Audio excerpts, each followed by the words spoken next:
ನಮಸ್ಕಾರ, welcome back to my mini vlog. ನಾನು ಹೇಳ್ತಾ ಇದ್ದಲ್ಲ, ಮನೆ ಸ್ವಲ್ಪ ಡೀಪ್ ಕ್ಲೀನಿಂಗ್ ಆ್ಯಂಡ್ ಕೆಲವೊಂದು ಕೆಲಸಗಳು ಮಾಡಿಸ್ತಾಯಿದ್ರು. ಒಂದು ಹೋಲ್ ಬೇಕಿತ್ತು ಟಿ ವಿ ಯೂನಿಟ್ ಹತ್ರ, ಸೊ ಅದನ್ನು ವುಡ್ ವರ್ಕರ್ನ ಕರೆಸಿ ಮಾಡಿಸ್ತಾಯಿದ್ರು. ಈ ಗ್ಯಾಪಲ್ಲಿ ನಾನು ವೆಜಿಟೇಬಲ್ಸ್ ಆ್ಯಂಡ್ ಪನ್ನೀರ್ ತರಕ್ಕೆ ಹೋಗಿದ್ದೆ. ಬಿಕಾಸ್ ಅತ್ತೆ ವ್ರತ ಮಾಡ್ತಾರೋದ್ರಿಂದ ಅವ್ರಿಗೆ ವೆಜಿಟೇರಿಯನ್, ಸೊ ಪನ್ನೀರ್ ಒಂದು ತಿನ್ನಕ್ಕೆ ಅಲೌಡ್ ಇದೆ. ಮಶ್ರೂಮ್ ಆ್ಯಂಡ್ ಸೋಯಾ ಏನೂ ತಿನ್ನಂಗಿಲ್ಲ ಅವರು. ಅವತ್ತು ನಮ್ಮ ಮನೇಲಿ ವೆಜ್ ಸಂಡೇ ಆಗಿತ್ತು ಆ್ಯಂಡ್ ಆಲ್ಸೋ ವೆಜ್ ಮಾಡಬೇಕಿತ್ತು. ಯಾವುದೋ ಒಂದು ದಿನ ಬಂದಿತ್ತು, ಐ ಆಮ್ ನಾಟ್ ಶ್ಯೂರ್, ನಂಗೆ ನೆನಪಿಲ್ಲ.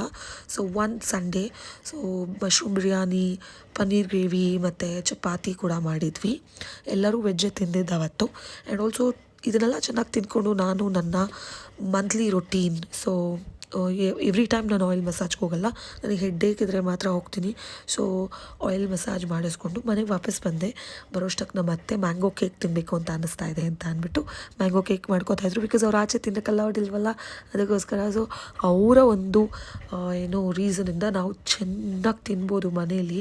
ಸೊ ಮ್ಯಾಂಗೋ ಪಲ್ಪ್ನೆಲ್ಲ ಯೂಸ್ ಮಾಡಿಕೊಂಡು ಸೂಜಿ ಎಲ್ಲ ಹಾಕಿ, ಆಯಿಲ್ ಹಾಕಿ ಆ್ಯಂಡ್ ಕರ್ಡ್ ಹಾಕಿ ಮಾಡಿದ್ದೆ. ಇದನ್ನು ಇಲೈಚಿ ಪೌಡರೆಲ್ಲ ಹಾಕಿ, ಶುಗರ್ ಪೌಡರ್ನೂ ಹಾಕಿ ತುಂಬ ಅಂದರೆ ತುಂಬ ಚೆನ್ನಾಗಿತ್ತು. ಓ ಮೈ ಗಾಡ್. ಸೊ ಲೈಫಲ್ಲಿ ಏನೇ ಆಗಲಿ, ಎಷ್ಟು ದಿನ ಬದುಕಿರ್ತೀವಿ ಅಂತ ದೇವರಣಿಗೂ ಯಾರಿಗೂ ಗೊತ್ತಿಲ್ಲ. ಚೆನ್ನಾಗಿ ತಿನ್ನಬೇಕು, ಬಿಕಾಸ್ ಯಾವುದು ಶಾಶ್ವತ ಅಲ್ಲ. ದುಡ್ಡಿಗೋಸ್ಕರ ಯಾವತ್ತೂ ಬದುಕಬಾರ್ದು ಹೀಗೆ